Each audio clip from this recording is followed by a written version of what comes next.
Hi, and welcome to Kami Part 2, the second in a series of videos intended to help you learn to use Kami in your classroom. In this video, we will cover creating and customizing assignments for students. Let's get started. The first thing I want to emphasize is that Kami is not just a PDF reader. There's so much more that we can do to engage and support our students with Kami. In our last video, we merged 3 documents into one customized PDF document. For today, we're going to pretend like we might use all of these in one class, even though these materials span elementary through high school. First, our document is not very exciting as is. Often the materials we get from publishers can be a little bland, but with Kami, we can engage our students in several ways. When we photocopy at school, we're limited to the black and white copier, but not anymore. First, let's add some images and make this more appealing. So I'm going to come to the Insert Image tool. I can choose to insert from my computer, from my drive, or for right now, I'm just going to do a Google search. So this worksheet is about mountain ranges in California and the landscape there. So I'm going to look for a picture of a mountain. This one looks good. I'm going to select that. So it's going to follow me around until I just kind of drop it onto the page. I can resize that photo and I can put it anywhere I want. So I can add as many images as I want to make this document as appealing to students and help them understand what the material is as I need to. My next step will be to ask myself if there's any text on the page that I need to change or add. Sometimes we need to modify the directions because now we're using this activity online. For example, I might want to alter these directions to include telling students which tools in Kami to use on this page. In order to do that, I'm going to need to select my text box tool, and you can choose the font size and the text color. You can change that later if you don't like it, and just click where on the page you'd like that text box to be. As soon as you open a text box, you get all the text box tools up here, very similar to everything that you see in Google Docs. So go ahead and type your new directions into the box. Now you see I've got kind of a mess and it's hard to read. So the tool that I want to use is this fill tool, and I'm going to fill that box with white. So now my students can easily see my directions. I'm going to move it up a little bit so they can still see the word practice. And you can play with the size of the type and the size of the box. You can alter it in any way that you need. Let's look at a moment for another way that we can use that. So here's that page from the textbook that I pulled. It's pretty simple. It's just the photograph, the text with some note-taking space, and then a vocabulary assignment at the end. Not super exciting and not a whole lot of information there if I just give that to my students. They might not quite know what to do with it. So here's another version of that same assignment completely modified. So the original explained what an argument text is and just had a title here. Instead, I've inserted a text box to talk about the essential questions we're working on in this unit, and I added a directions box here for students. So now they have a better idea of what it is I want them to do on this page. Now this is an important point where we need to talk about flattening annotations. So if I give this document to my students like this, you can see they can come over here and they can remove this box, or they can move a box around that I might not want them to move. So what I can do to kind of fix these things to the page, especially if you're using younger students who might move things around, if I want this picture to become a permanent part of this document, and I want this set of directions to become a permanent part of this document that they cannot move, it's at this point that I would now use my download tool. When I click this download tool, one of my options here is to flatten annotations. So you can tell it where you want it to send this new document, to your computer, to your drive, and you're going to want to say with all annotations because I want it to come with my new picture of the mountain and with my new directions. I can give it whatever new file name I want. I can tell it where to send the file, but I definitely want to select this flatten annotations because that will make them become part of the document and students cannot move them, remove them. Any accidents will not be able to happen at that point.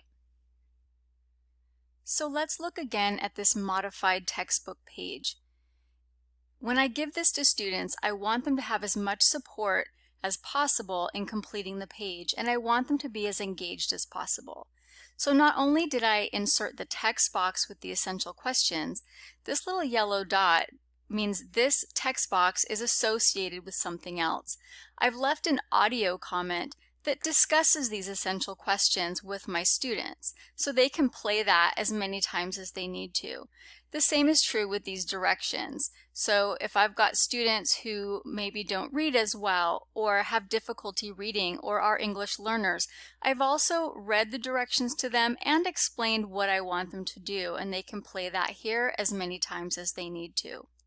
I can also add questions along the way. So I've asked them, what does the word rife mean? Because this is not a word that I think they're going to know.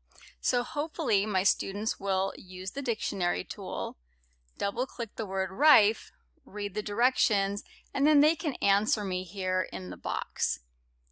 I've also asked them if they agree or disagree with this statement. So you can use these comment boxes to ask questions of your students along the way rather than just expecting them to know what to put over here.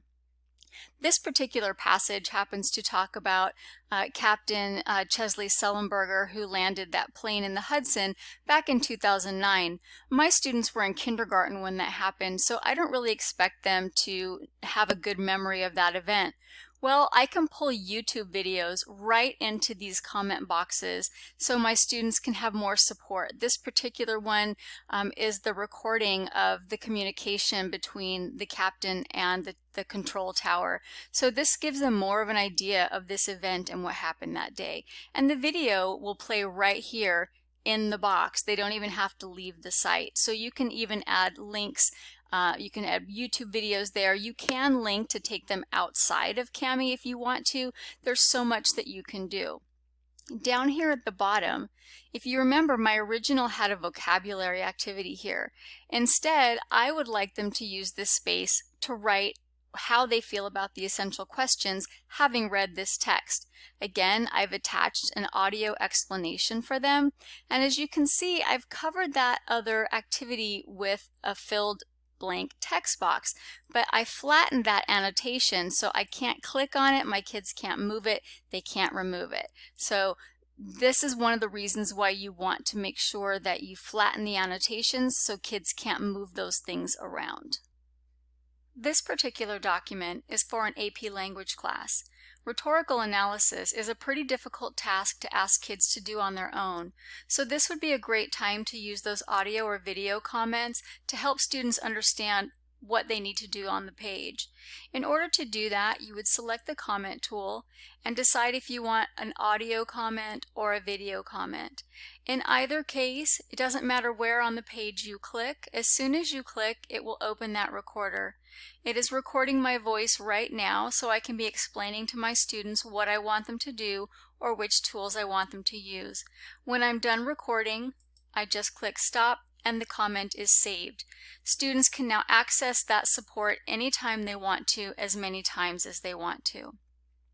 Each clip, whether it be audio or video, is limited to 5 minutes, but there's no limit to the number of these clips that you can add to your document. So you can explain to students as many times as necessary.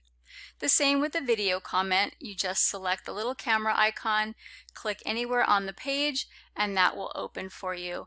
And it'll start recording as soon as it accesses your camera. So as soon as you're done explaining to your students, then you just click done and you're finished. And it will save that comment attached to the document.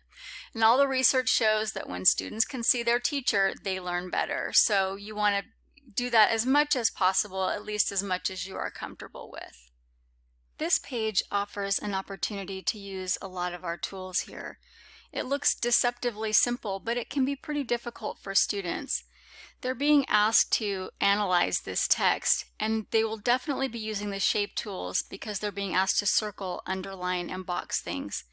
Here they're being told to circle the chiasmus, Again, if they don't know what that means, they can use the dictionary tool, double-click the word, and read the definition to be reminded of it. When they're ready to find it, because they're being asked to circle, they need to select the shape tool.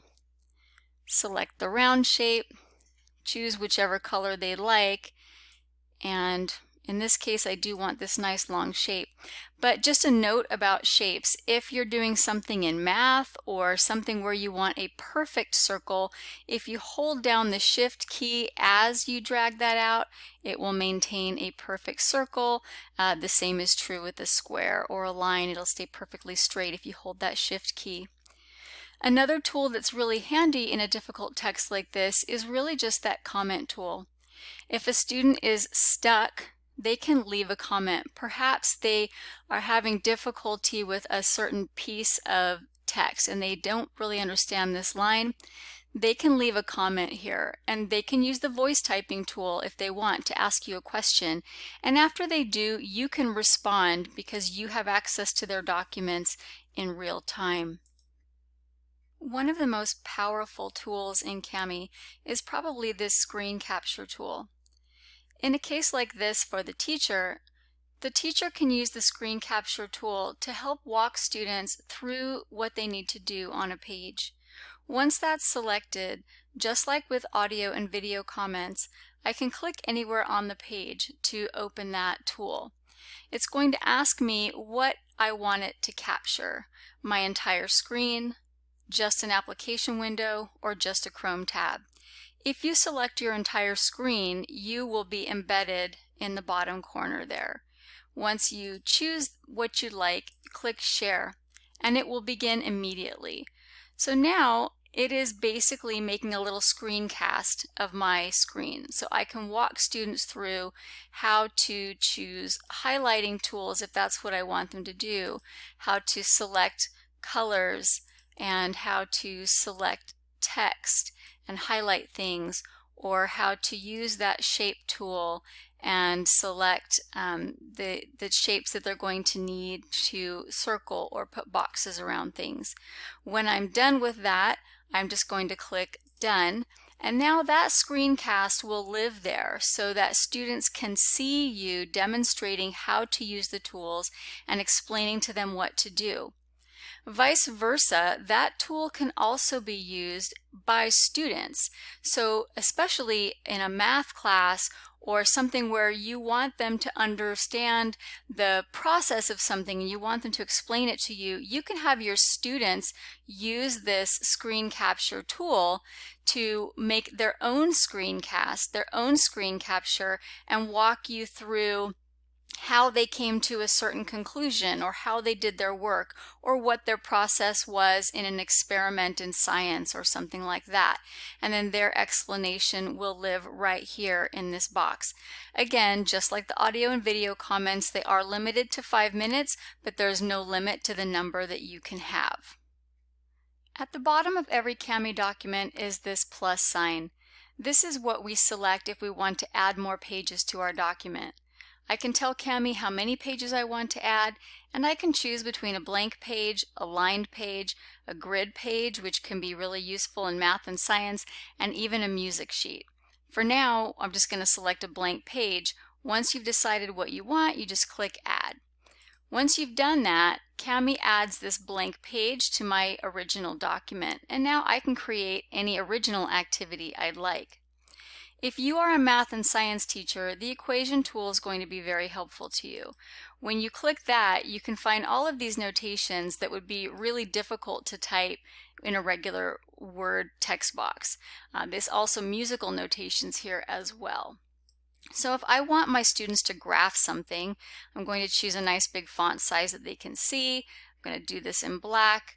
I'm just going to click where on the page I want to add this equation. And let's just do y is less than or equal to 2x minus 4.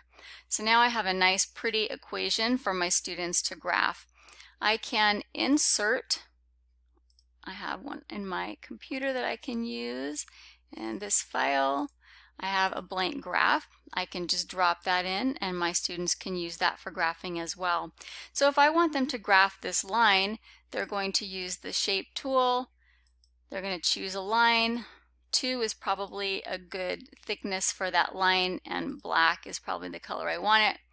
Luckily, this is one of the things that I do know how to graph. I'm going to go through that 4 and that 2, and I'm going to make it nice and long so I can make it even longer.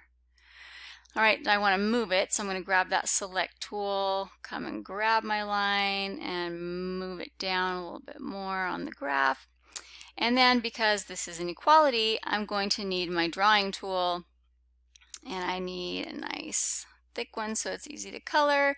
And of course, now I'm going to color in and shade in down here. Math teachers, you'll have to forgive me.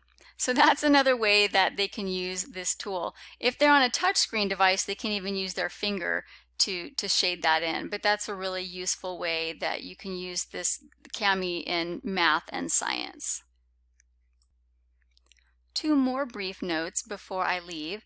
If you have multi-line equations and you need to show that, you would do that in a text box. So you would open that text box just like you normally would, and then up here you would select the formula tool from these text box tools, and then you can start typing on multiple lines, and that basically just opens an equation box within the text box.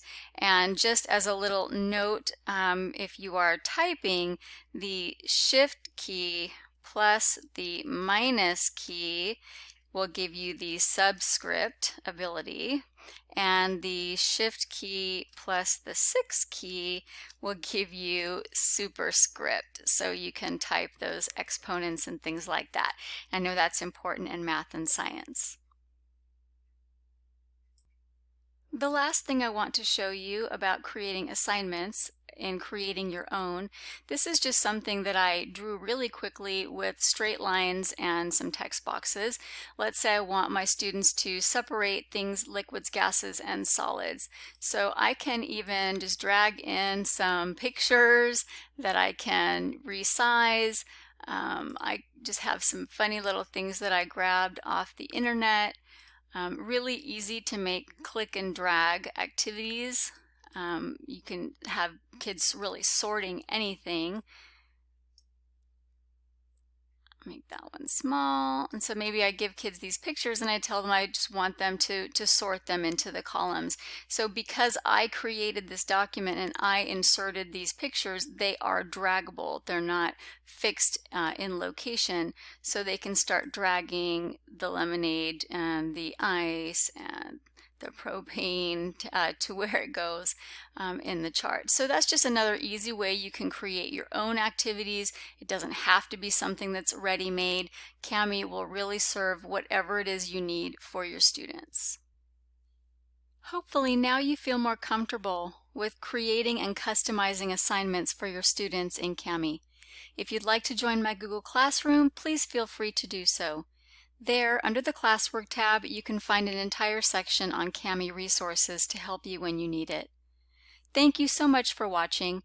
Please join me for Cami Part 3 when we will talk about assigning documents in Google Classroom and grading and providing student feedback in Cami. See you there.